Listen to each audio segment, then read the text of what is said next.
All right.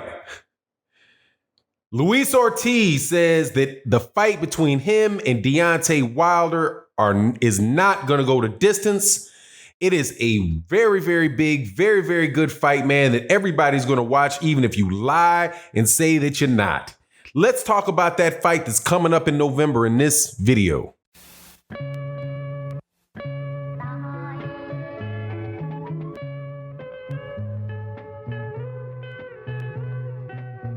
All right, we back on the bike this week. Welcome back to the channel, subscribers. If you're not subscribed, please subscribe, hit the bell icon so you can be notified of when we release more videos. Thank you so much to my two communities that support the channel so much. The live stream community, Monday, they come to the live streams Monday through Friday, and OG Boxing Talk at 8 a.m. Central Standard Time with my co-host KQKC Boxing, Blood Boxing, and Kurt the Historian Anderson. Now, also, thank you to the Patreon community. And that live streams at 8 a.m. Sunday, Central Standard Time. Let's talk about Deontay Wilder and Luis Ortiz, man. Luis Ortiz ain't playing, man. I've got friends in Miami. I've got people that know and have been around that camp and what they've seen and what they hear about Luis Ortiz. And they say Luis King Kong Ortiz is dead serious about this fight. This fight with the heavyweight champion Deontay Wilder is a very, very scary fight for me as a Deontay Wilder fan. And that's because Luis Ortiz is rightfully, at a point in time, he was rightfully considered the boogeyman of the heavyweight division. Now, let me define the word boogeyman because people throw it around, and so I want to give a clear definition of what I mean by the boogeyman. It's somebody that people avoid. A fighter that people are afraid of because they have a significant chance of losing or getting hurt. Even if they win, they can have a lot of damage inflicted upon them. So they figure that the risk to reward ratio is too big or too little, however you want to look at that there's too much risk and too little reward. So they just go ahead and fight somebody else. Now, Errol Spence Jr. used to be referred to as a boogeyman of the welterweight division. And now that he's a champion, he's not a boogeyman anymore because people know that they can earn a lot of money fighting him. So they are actively seeking him out and want to go get that money because the risk reward factor is there now. You can fight him and make a lot of money. So even if you lose, it was worth it.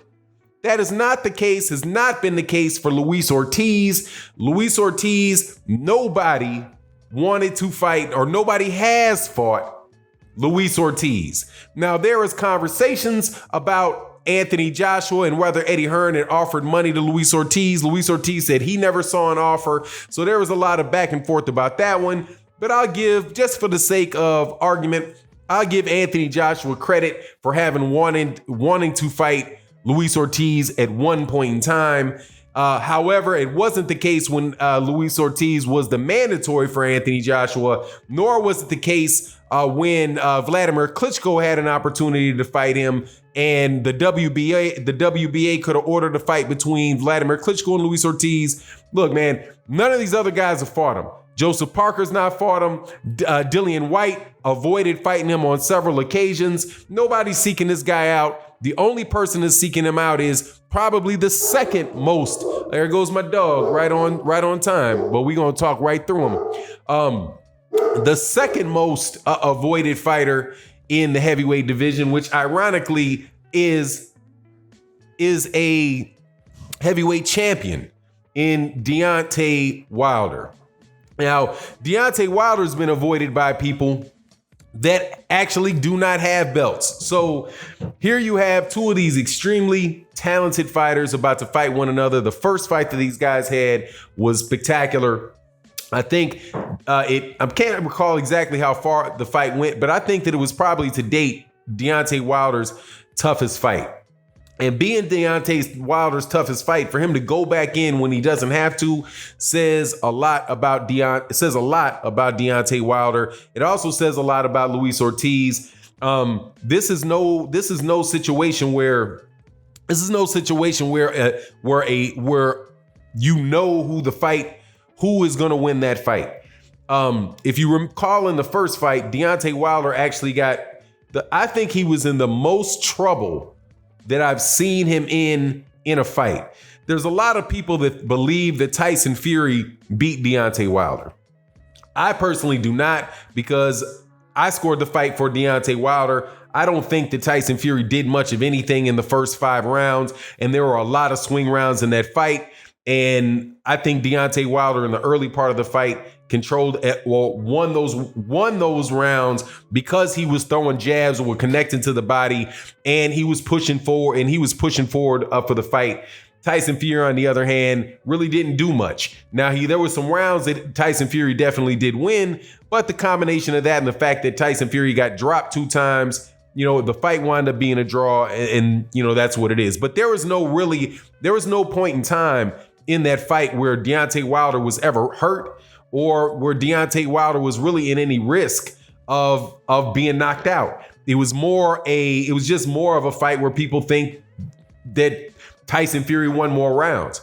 That wasn't the case with Luis Ortiz. Luis Ortiz caught Deontay Wilder coming off the ropes with a right hook, and I don't know. I don't think he wobbled him, but I definitely know he stunned him. And there was a big round. There was a point in time, man, where Luis Ortiz was really letting loose on Deontay Wilder. You guys remember that fight. That was an excellent fight. And now you have the same thing the same fight happening again.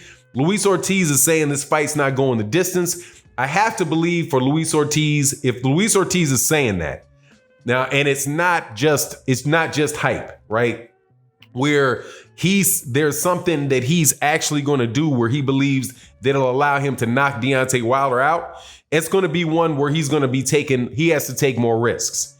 Now, if you're familiar with Luis Ortiz's fighting style, Luis Ortiz is a southpaw. He's a counterpuncher. And if you looked at the last couple fights that he's had, you'll see that if somebody's not taking the lead on Luis Ortiz, then Luis Ortiz has less opportunities, as with all counterpunchers. And definitely guys like Yordenis Ugas was another he's an orthodox southpaw from Cuba, but very, very good fighter. If you looked at him in the fight with Sean Porter, the reason I believe Sean Porter won that fight is because Yordenis Ugas would not take the lead. And you could see the same thing with Yordenis Ugas in his fight that he had with Omar Figueroa.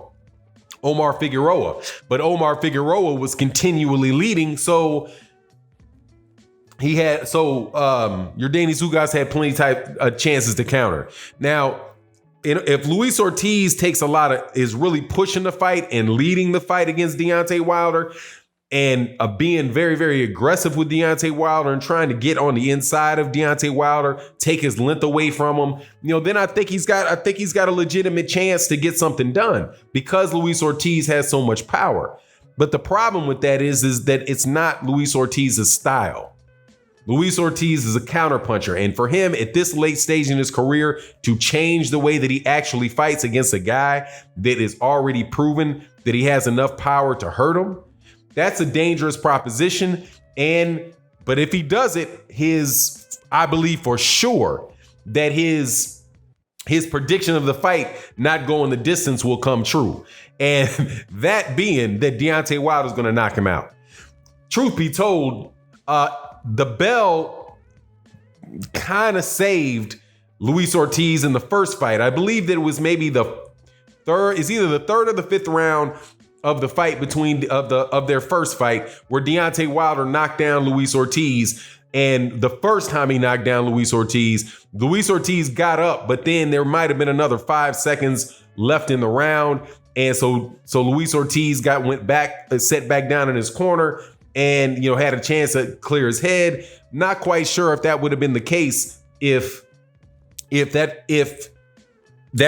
knockdown had occurred maybe 15, 20 seconds earlier. Deontay Wilder might have been able to follow that up. Also, in the round that Luis Ortiz hurt Deontay Wilder, if I recall correctly, Deontay Wilder had actually stunned Luis Ortiz and knocked him back into a corner. And it was when Deontay Wilder was kind of letting loose with his shots that Luis Ortiz caught him and stunned him and then moved forward with the fight. Deontay Wilder, of course, gave himself, finished out the round, covered up, Luis Ortiz wasn't really able to land anything significant.